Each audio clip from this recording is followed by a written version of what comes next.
Urdu stories کے معزز ناظرین، السلام علیکم ورحمۃ وبرکاتہ۔ دوستو، آج آپ لوگوں کے لیے غازی ناول کا 9واں قسط پیش خدمت ہے۔ کہانی کی طرف جانے سے پہلے آپ لوگوں کو ایک درخواست ہے کہ آپ نے اگر ابھی تک ہمارے چینل اردو دنیا کو سبسکرائب نہیں کیا تو جلدی سے سبسکرائب کریں تاکہ ہماری ہر نئی آنے والی ویڈیو سب سے پہلے آپ تک پہنچے۔ تو چلتے ہیں کہانی کی طرف۔ بالآخر میں نے اس سے کہا کہ میں ریسیپشن پر جا کر بتا دوں کہ نہ کوئی مجھے ملنے والا اور نہ کوئی فون کال مجھے ڈسٹرب کرے۔ ریسیپشن پر جا کر میں نے 50 روپے اسے دیا اور کہا کہ ٹھیک 15 منٹ بعد مجھے کال کرے اور میری آواز سنتے ہی کال بند کر دے۔ یہ انتظام کر کے میں آشا کے پاس آیا اور اسے لے کر اپنے کمرے میں آ گیا۔ کمرے میں داخل ہوتے ہی آشا میرے بیڈ پر بے تکلفی سے نیم دراز ہو گئی۔ اس کی آنکھیں اور ادائے کلیہ دعوت گناہ دے رہی تھی۔ میں نے فوری حملے سے بچنے کے لیے اسے کہا کہ کیوں نہ ہم اس موقع کو پرلطف بنائیں۔ میں نے ریسیپشن سے کال پر کہا کہ ایک بوتل اسکاچ وسکی اور برف کمرے میں بھیجے۔ فون سے پارے ہو کر میں نے پلٹ کر پیچھے دیکھا تو آشا اپنے آپ کو ساڑی سے آزاد کر چکی تھی۔ میں نے اسے اشارے سے کہا کہ میں باتھ روم میں جا رہا ہوں۔ ابھی میں باتھ روم سے نکلا ہی تک کہ فون کی گھنٹی بجنے لگی۔ فون آشا نے اٹھایا اور ریسیور میز پر رکھ دیا۔ اس نے بتایا کہ آپ کا فون ہے۔ یہ ریسیپشن کا فون تھا۔ اس نے جب میری آواز سنی تو کال کاٹ دی۔ میں نے یوں ہی فون پر بات چیت شروع کر دیا اور کہا کہ رمیش صاحب، آپ نے آنے کی زحمت کیوں کی؟ مجھے فون کر دیا ہوتا میں خود آپ کے پاس آ جاتا۔ اچھا، تو کیا آپ کی پارٹنرز بھی ساتھ ہے؟ آپ برائے کرم لابی میں بیٹھے، میں حاضر ہوتا ہوں۔ یہ کہہ کر میں نے فون بند کر دیا۔ آشا نیم باز آنکھوں سے مجھے دیکھ رہی تھی۔ میں نے اسے کہا کہ غضب ہو گیا۔ دہلی میں میری چائے کے پنجاب اور ہریانہ کے ایجنٹ اپنے پارٹنر کے ساتھ آئے ہیں۔ میں نے ریسیپشن کو کوسا کہ تم نے میری اجازت کے بغیر ان کو کیوں بتایا کہ میں روم میں ہوں، حالانکہ تم کو منع بھی کیا ہوا تھا۔ اب مجھے ان سے ملنا اور ان کے دفتر بھی جانا پڑے گا۔ آشا کچھ مایوس سی ہو گئی۔ میں نے کہا کہ آج تو رنگ جمنے سے پہلے ہی بنک پڑ گئی، لیکن آئندہ آنے والے دنوں میں اسے موقع کی تلاش کروں گا۔ آشا نے ساڑی پہنی، میک اپ درست کیا۔ میں نے اس سے کہا کہ اگر تمہارا فون نمبر مل جاتا تو میں ان سے پارے ہو کر تم آئندہ کے پروگرام کے بارے میں آگاہ کر دیتا۔ آشا نے میز پر پڑے پیٹ پر اپنا فون نمبر لکھ دیا اور اچانک مجھ سے لپٹ کر کہنے لگی، Vinod, I promise I will win you. Vinod, مجھے یقین ہے کہ میں آپ کو جیتوں گی۔ اس نے دوبارہ اپنا میک اپ درست کیا اور ہم دونوں کمرے سے نکل کر لفٹ کے ذریعے نیچے ہال میں آ گئے۔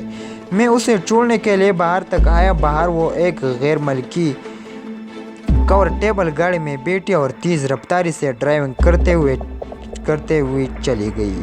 میں واپس کمرے میں آیا۔ آشا کی آمد نے مجھے اب نارمل کر دیا تھا۔ میں بستر پر دراز ہو گیا۔ آشا نے میرا پسندیدہ پرفیوم چینل 17 لگایا ہوا تھا اور اس کی خوشبو سے بستر مہک رہا تھا۔ میرا جسم ٹوٹنے لگا اور میں خود کو سنبھالتے سو گیا۔ آشا سے نہ صرف میں میل رکھنا بلکہ بڑھانا چاہتا تھا۔ اس قسم کے بے تکلف عورتوں کے تعلقات ہر سوسائٹی کے ہر طبقے، ہر پوسٹ کے لوگوں کے ساتھ ہوتے ہیں۔ اس وجہ سے میں آشا کے ذریعے بہت سے لوگوں سے مل سکتا تھا۔ اسے ایک قیمتی مہرہ سمجھ کر اسے سنبھال کر استعمال کرنا چاہتا تھا۔ وہ شام میں نے اپنے ہوٹل اپنے کمرے میں یوں گزاری، صرف اپنے کپڑے لینے کناٹ پیلس گیا تھا۔ اب میں پوری طرح اونچی سوسائٹی میں داخل ہونے کے لیے تیار تھا، جس میں سینئر سول اور فوجی افسران کی بہتات تھی۔ اسی طرح میرے ساتھی بھی بیکار نہیں بیٹھے ہوئے تھے۔ انہوں نے آرمی کے جس ہیڈ کوارٹر کے افسران اور کلرکوں کے گھروں اور دفتروں میں ان کے پوزیشن کا پتہ لگایا تھا، ان کے گھریلو حالات اور ان کے گھروں کے افراد، خصوصاً ان کے بچوں اور جوانوں بیٹوں اور غیر شادی شدہ بہنوں کے متعلق بھی معلومات حاصل کی تھی۔ یہ تمام معلومات انہوں نے مجھے دی اور میں نے ان کو اپنی ڈائری میں کوڈ ورڈ میں نوٹ کر لی۔ یہ تمام معلومات ہمارے لیے بہت کارآمد ثابت ہو سکتی تھی۔ پیسے تو ہمارے پاس خاصے تھے۔ میں نے لودھی ہوٹل میں ایک امریکی جوڑا دیکھا جن سے بات چیت پر معلوم ہوا کہ وہ کٹمنڈو جا رہے ہیں۔ میں نے ایک بات نوٹ کی کہ وہ جوڑا ہر رات ہوٹل کے باغ کے کونے میں بیٹھے تھے۔ बैठते थे। एक रात मैं पीछे से इनके करीब पहुंचा तो मुझे चर्च की बू आई। मुझे फौरन एक बात ज़हन में आई और मैं अचानक इनके सामने आ गया और कहा कि तुम लोग यूँ खुलेआम पी रहे हो, यह हशीश पीना मना ममनू है। अगर तुमको पकड़वा दूँ तो कई साल की जेल हो सकती है। वो डर गए। मैं उन्हें कहा कि मैं इनको पकड़वाना नहीं चाहता। मेरी नज़र इनको रोलप्लेक्स कैमरे पर थी। मैंने उन्हें कहा कि मैं ये कैमरा ख़रीदना चाहता हूँ, लेकिन अपनी कीमत पर बोलो क्या सलाह है तुम दोनों की। वो इतने खूबसूरत थे कि फ़ौरन मान गए। मैंने उनसे इसी वक्त लेकर रिसेप्शन पर आया। वो औरत कमरे से अपना कैमरा ले आई और मैंने 600 रुपये की वज़न से कैमरा ख़रीद लिया और फ्रंट ऑफिस मैनेजर और कैशियर के रसीद पर दस्तखत ले लिए ताकि बाद में वो शोर न मचा सके। वो तो कुछ ऐसे डरे कि दूसरे दिन ही होटल से चेकआउट हो गए। मैंने कैमरा नंबर 2 को दे दिया और कहा कि आर्मी हेडक्वार्टर को सिविलियन मुलाजिमीन जिनका वो ताक़ुब कर चुके हैं, इनके और इनके घर वालों की तस्वीरें बना लाए और घर वालों के नाम भी मालूम करे। तस्वीरों के पीछे इनके नाम इंग्लिश में लिख भी दे और इनके मुतल्लक़ जो मालूमात मिली वो मुझे बता दे। अलावाज़े हेडक्वार्टर की सफाई करने वालों का पीछा करे और इनके घर वालों की तस्वीरें भी हासिल करे और पूरी मालूमात भी। भारत में शूदर यानी हरभजन सफाई का काम बरसों से करते आ रहे। आज़ादी के बाद इनका ख्याल था कि शायद हालात बदल जाए और उनको भी पूरे हकूक़ दिए जाए, मगर आज़ादी के बाद मज़ीद उलट हुआ। अंग्रेज़ों के दौर में फिर भी इन पर इतने जुल्म व सितम नहीं होते थे, मगर आज़ादी के बाद इन पर जुल्म व सितम में मज़ीद इजाफा हो गया।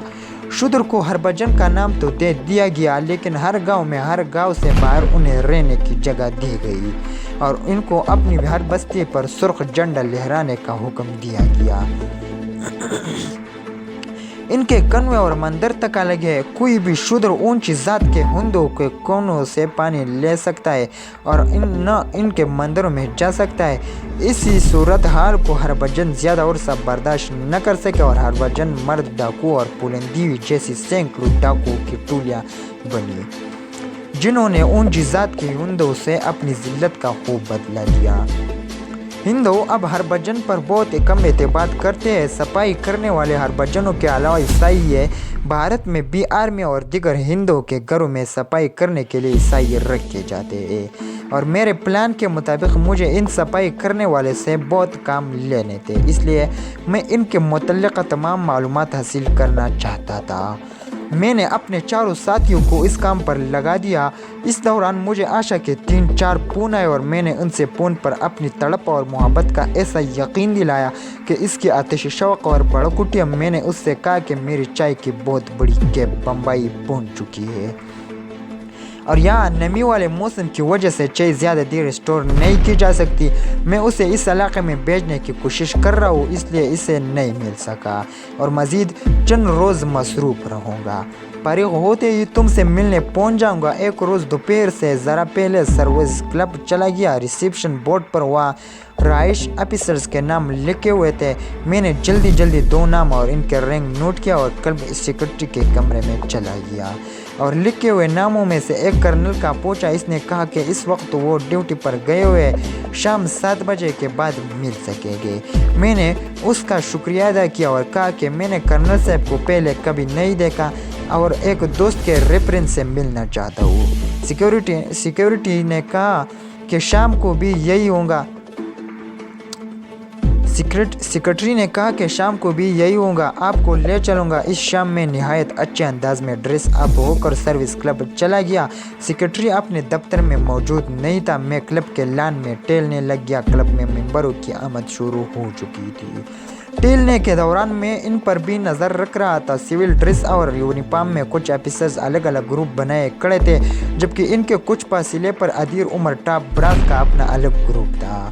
मैंने देखा कि इनसे बिल्कुल अलग एक बड़ी मूंछ वाला आदमी लान के एक कोने में बैठा था। सामने मेज़ पर एक गैर मल्की विस्की और दूसरे तरफ एक खाली कुर्सी पड़ी हुई थी।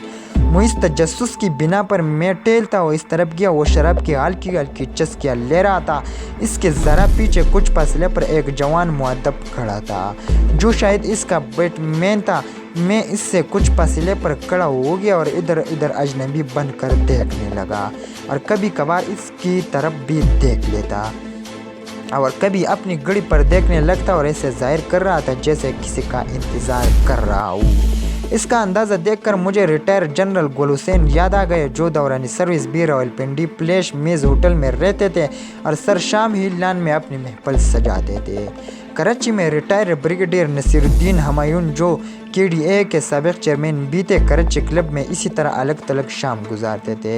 यह एक बात शायद कायरीन के लिए ताज्जुब का सबब बने कि जनरल गुल हसन ने ही सदर जनरल याह्या खान की कनपट्टी पर पिस्तौल रख कर ही इस्तीफा लिया था और भट्टो साहब को अफगानिस्तान से बुलाकर चीफ मार्शल एडमिनिस्ट्रेटर और सदर बनाया था और सिर्फ 6 हफ्ते फौज के सरबराह रहने के बाद भट्टो से इख्तिलाफ की वजह से उसे इस अहदे से हटा दिया गया था। ये दोनों हजरत अज़ली मुजर्रिद थे और इन दोनों ने कभी शादी नहीं की। मैं सोचने लगा कि ये मोंचो वाला शख्स भी मुजर्रिद ज़िंदगी गुजार रहा होगा और मेरा ये क़ियास 100% दुरुस्त निकला। चंद ही मिनट गुजरे होंगे कि इसने मुझे मुखातिब किया और अपने पास आने का कहा। इसकी आवाज़ लगाने का दबदबा मैंने अंदाज़ा लगाया कि वो ब्रिगेडियर से कम रैंक का नहीं है। मैं इसके करीब गया तो इसने कहा, are you waiting for someone? आप किसी का इंतज़ार करते हो? मैंने कहा, जनाब। Are you from arm post?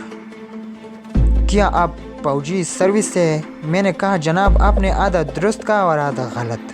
मैंने एक साहिब के इंतज़ार में हूँ लेकिन मैं सिविलियन हूँ और सरता पैर एक फौजी था। इसने मेरे सापे का जायज़ा लेते हुए कहा, व्हाट अ शेम! क्या मुसीबत है कि तुम जैसा इंसान फौज में न हो। अगर तुम चाहो तो मेरे साथ बैठ सकते हो। और मैं खाली कुर्सी पर बैठ गया।